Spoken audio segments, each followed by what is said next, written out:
जिनके कहने पर चली थी भारत में आजादी की आंधी। फिर क्यों कहते हैं मजबूरी का नाम महात्मा गांधी। दोस्तों, हमारे राष्ट्रपिता महात्मा गांधी, जिन्होंने अपनी लाठी के दम पर अंग्रेजों को भारत से बाहर खदेड़ फेंका था, जिनके अहिंसक आंदोलन की चर्चा आज भी हमारे रोंगटे खड़े कर देती है और जिन्होंने देश की आज़ादी में बहुत ही महत्वपूर्ण भूमिका निभाई थी। लेकिन क्या आप जानते हैं, वही महात्मा गांधी भगत सिंह, राजगुरु और सुखदेव की फांसी रुकवा सकते थे, लेकिन उन्होंने ऐसा नहीं किया। मगर क्यों? क्या बापू कमजोर न पड़ते तो 19 के दशक में ही आज़ादी मिल जाती? और क्या वाकई में ही बापू ने अनशन करके पाकिस्तान को 55 करोड़ रुपए दिलवाए थे, जिसका इस्तेमाल उसने भारत पे ही कश्मीर में हमला करने का इस्तेमाल किया? तो जानेंगे बापू से जुड़ी अनसुनी कहानियां आज के दिलचस्प वीडियो में। पता लगाएंगे कि क्यों कहा जाता है मजबूरी का नाम महात्मा गांधी। लेकिन उससे पहले वीडियो को लाइक करके हर भारतीय कमेंट में जय हिंद जरूर लिखना। दोस्तों, गांधी जी की मजबूरी की कहानी शुरू होती है सन 1890 से, जब दादा अब्दुल्ला नाम के व्यापारी नटाल में जाके बस गए थे। लेकिन उनका बिजनेस में काफी लॉस हुआ था और कोर्ट केस लड़ने के लिए कोई भी वकील नहीं मिल रहा था। तब उन्होंने महात्मा गांधी को दक्षिण अफ्रीका आके अपना केस लड़ने के लिए कहा। अब गांधी जी के पास भारत में कुछ खास काम नहीं था, इसलिए सन 1893 में वो साउथ अफ्रीका चले गए।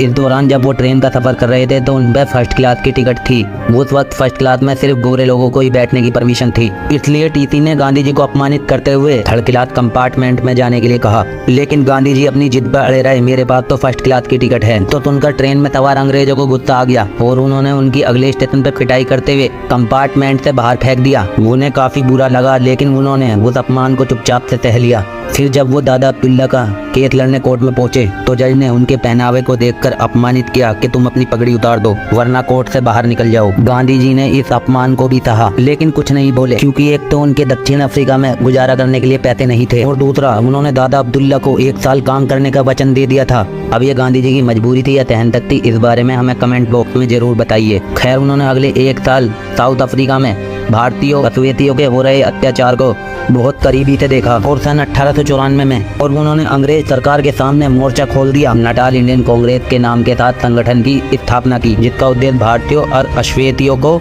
मतदान करने का अधिकार दिलाना था।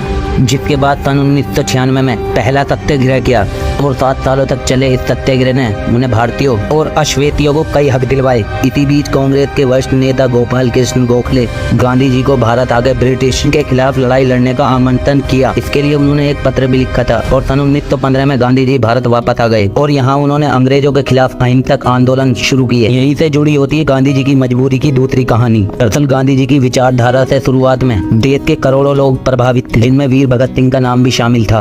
तभी गांधी जी ने अंग्रेजों के खिलाफ असहयोग आंदोलन की शुरुआत की। इसका उद्देश्य था ब्रिटिश सरकार की कमर तोड़ देना, जिसके लिए गांधी जी ने कहा, समग्र भारत अंग्रेजों का स्वीकार करना बंद कर दे, मजदूर फैक्ट्री में जाकर काम करना बंद कर दीजिए, रेलवे ट्रैक बिछाना बंद कर दीजिए, अंग्रेजी कपड़े खरीदने के बजाय खुद चरखा चला के अपने कपड़े बनाइए, ब्रिटिश उत्पादों का खुलकर बहिष्कार कीजिए और स्वदेशी वस्तुओं का इस्तेमाल कीजिए। अगले 2 सालों तक ये आंदोलन जोरों शोरों से चला। करोड़ों देशवासियों ने इस मूवमेंट में बढ़ चढ़ के हिस्सा लिया और ब्रिटिश सरकार बड़ी बुरी तरीके से कंगाल हो चुकी थी। जिससे बौखलाते हुए ब्रिटिश ने अहिंसा से आंदोलन करने के खिलाफ भारतीयों के अहिंसक कदम उठाना शुरू कर दिए। पुलिस ऑफिसर लाठी चार्ज करने लगे और निर्दोष लोगों को कोल्ड ब्लड में मौत के घाट उतारने लगे। लेकिन गांधी जी पे भरोसा करके देशवासी सब कुछ सहते रहे। मगर फिर आया 4 फरवरी 1922 का दिन, जब उत्तर प्रदेश गोरखपुर के चोली चौरा कस्बे में प्रोटेस्ट कर रहे क्रांतिकारियों का सबर का बांध टूट गया। दरअसल वहाँ ब्रिटिश प्रोटेस्ट करते हुए क्रांतिकारियों को मार रहे थे और उनके खिलाफ हिंसक कार्रवाई करने लगे। जिसके बाद क्रांतिकारियों ने पुलिस स्टेशन में आग लगा दी, जिससे वहाँ छिपे 22 पुलिसकर्मी आग में जल के मर गए।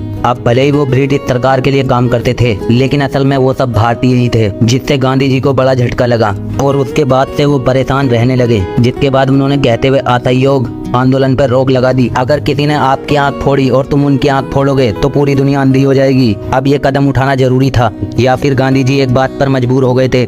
ये जवाब हम नहीं देंगे, बल्कि आप हमें कमेंट बॉक्स में बताइए। हालांकि उस वक्त देश के करोड़ों लोग गांधी जी के इस फैसले से नाराज हुए थे। जमनालाल बजाज, जो गांधी जी के आंदोलन को फंडिंग देते थे, उन्होंने भी खादी, चरखा उद्योग, स्वदेशी स्कूल, कॉलेज, बाकी चीजें बनाने में भी अच्छा खासा पैसा खर्च किया था। वो सब भी बंद हो गया, जिससे उन्हें भी गहरा झटका लगा। और तो और वीर भगत सिंह भी असहयोग आंदोलन में जो बढ़ चढ़ के साथ दे रहे थे और उनका भी गांधी जी और अहिंसा से भरोसा उठ गया और उन्होंने आजादी की हिंसा से मार्ग चुनने का निर्णय लिया। और यहीं से शुरू होती है गांधी जी की मजबूरी की तीसरी कहानी, जिसे लेकर इतिहासकारों का ये कहना है कि गांधी जी भगत सिंह की फांसी रुकवा सकते थे, लेकिन उन्होंने ऐसा नहीं किया। दरअसल सन 1930 में अंग्रेजों ने नमक पर 2400% टैक्स लगा दिया, जिसके खिलाफ गांधी जी ने दांडी सत्याग्रह छेड़ दिया, जिसमें अहमदाबाद साबरमती आश्रम से दांडी यानी कि आज के नवसारी तक 78 साथियों के साथ उन्होंने पैदल यात्रा शुरू की। 387 किलोमीटर सहन तक गांधी जी के साथ हजारों लोग जुड़ने लगे और भीड़ इतनी बढ़ गई कि काबू करना नामुमकिन था। तंग आकर अंग्रेजों ने लाठीचार्ज करना और उन्हें पीटना शुरू कर दिया। गांधी जी ने भी मार खाई और उनके साथ हजारों लोगों ने भी मार खाई, लेकिन वो चलते रहे। जब गांधी जी का ये आंदोलन समग्र भारत,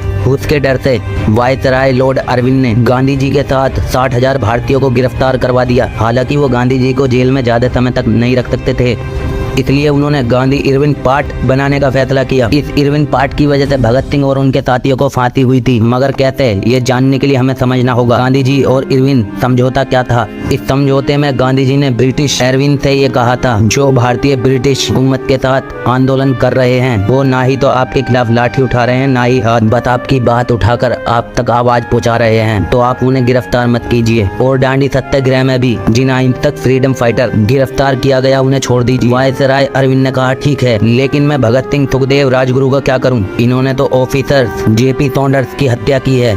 तो जब गांधी जी बोले आपको जो ठीक लगे वो कीजिए। गांधी जी के इस रूखे फैसले की बात जब कांग्रेस के सामने आई, तब सुभाष चंद्र बोस और अन्य लोगों ने भी गांधी जी और इरविन के फैसले का विरोध किया। वह मानते थे कि अंग्रेज सरकार भगत सिंह की फांसी की सजा माफ नहीं कर सकते थे, तो समझौता करने की कोई जरूरत नहीं थी। वहीं करोड़ों देशवासियों ने भगत सिंह के बिना समझौते को स्वीकार करने का, गांधी जी के समझौते का विरोध किया। तभी अपना पक्ष रखते हुए गांधी जी ने किताब स्वराज में लिखा, वे जितने तरीके से वायसराय को समझा सकता था, मेरे पास समझाने की जितनी शक्ति थी वो मैंने इस्तेमाल की। 23 तारीख की सुबह को मैंने एक वायसराय को एक अंग्रेजी पत्र लिखा, जिसमें मैंने अपनी पूरी आत्मा उड़ेल दी थी। हालांकि हम इतिहासकारों की माने तो 23 मार्च 1931 वायसराय को चिट्ठी लिखने का कोई फायदा नहीं था, क्योंकि तब तक तो बहुत देर हो चुकी थी और शायद गांधी जी ने ये चिट्ठी अपने बचाव में लिखी थी ताकि देशवासी उनका साथ दें। बल्कि असल में वायसराय इरविन ने समझौते के वक्त ये तक ऑफर दिया था कि आप भगत सिंह से ये कमिटमेंट लिख के देते हैं तो कि वो ऐसी हरकत दोबारा नहीं करेंगे तो मैं उन्हें छोड़ दूंगा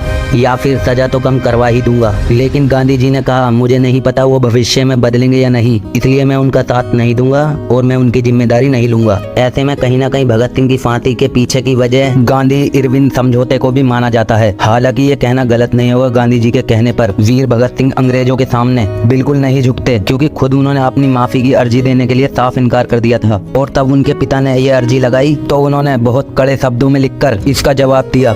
वहीं भगत सिंह, राजगुरु और सुखदेव ने करोड़ों देशवासियों में आजादी से लड़ने के लिए आग को जागृत किया था, इसलिए तो उनका बलिदान व्यर्थ नहीं गया। क्या भगत सिंह का साथ ना देना गांधी जी के वसूलों से ज्यादा जरूरी था? क्या ब्रिटिश के सामने एक बार झुकना उनकी मजबूरी थी? इस बारे में हमें कमेंट बॉक्स में जरूर बताइए। अब गांधी जी को मजबूर असहाय कराने वाली चौथी कहानी है भारत पाकिस्तान के बंटवारे की कहानी। तो जब अंग्रेज भारत से अपनी पकड़ खो रहे थे, तब उन्होंने भारत को आजादी देने का फैसला किया ताकि भारतीयों के पैरों तले कुचलने से पहले वो सही सलामत ब्रिटेन पहुंच जाएं। तभी मोहम्मद अली जिन्ना ने मुस्लिमों के लिए अलग देश की मांग कर दी, जिसे सुनकर गांधी जी को बहुत बड़ा झटका लगा। उन्होंने माउंटबेटन को समझाने की कोशिश करते हुए ये कहा, इंडिपेंडेंस दे के वापस चले जाओ, हम बंटवारे को बाद में देख लेंगे। लेकिन अंग्रेज तो भारत पे अपनी खुन्नत निकालना चाहते थे, इसलिए उन्होंने कहा फैसला तो अभी होगा। तो गांधी जी ने जिन्ना को समझाने की बहुत कोशिश की, लेकिन जिन्ना नहीं माने, बल्कि उन्होंने तो कलकत्ता में हिंदू मुस्लिम दंगे शुरू करवा दिए, जिसमें 5,000 से 10,000 भारतीय मारे गए और इस घटना को ग्रेट कोलकाता किलिंग कहा जाता है। मगर इतना सब हो जाने के बावजूद गांधी देश के टुकड़े नहीं करना चाहते थे,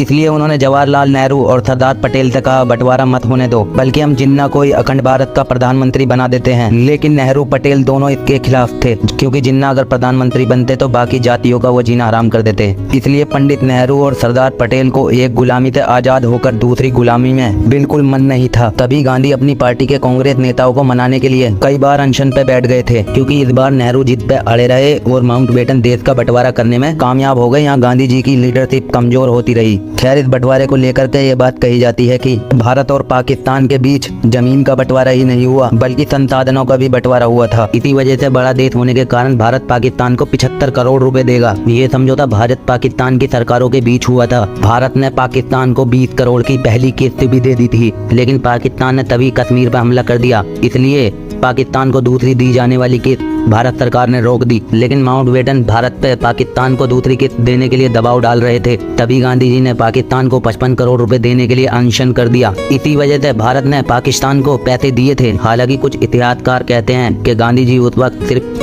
हिंदू मुस्लिम के दंगे पर बैठे थे और गांधी के उपवास को खत्म करवाना समिति द्वारा गांधी जी के आश्वासन पाकिस्तान को पैसे दिए जाना शामिल नहीं था। अब असल सच क्या है वो बात तो इतिहास के पन्नों में कहीं दफन है, लेकिन बंटवारे के दौर में गांधी जी को कई वरिष्ठ नेताओं ने मजबूर बापू कहा था। तो आज़ादी के आंदोलन में ऐसी कई घटना हुई थी जिसमें गांधी जी के निर्णय कमजोर पड़ते हुए दिखाई दिए थे। इसलिए आज भी कई विशेषज्ञ कहते हैं कि मजबूरी का नाम महात्मा गांधी। खैर, क्या वाकई में ही महात्मा गांधी मजबूर थे? तो जय हिंद दोस्तों, उम्मीद करता हूँ वीडियो पसंद आई होगी। वीडियो अगर पसंद आ रही है तो यार वीडियो को लाइक, कमेंट, शेयर और चैनल को सब्सक्राइब जरूर कर लेना।